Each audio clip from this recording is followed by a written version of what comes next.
Hi guys, today we talk about how can you enable characters on your iPhone. We go to figure out the solution or know how you can do that on your app. So all you have to do in first you just click on settings here, just click on it. So then it's going to take you to your settings. It's going to show for you like this. Then you go down, just keep going down here.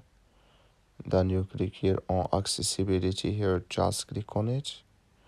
You come to next zip here, it's going to show for you like this here. So then you click here on spoken content, just click on it.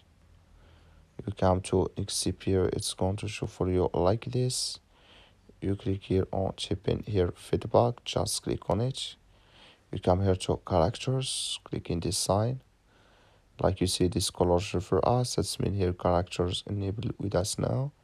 That's all you have to do. That's all. Thank you for watching. Don't forget to support us by like and subscribe.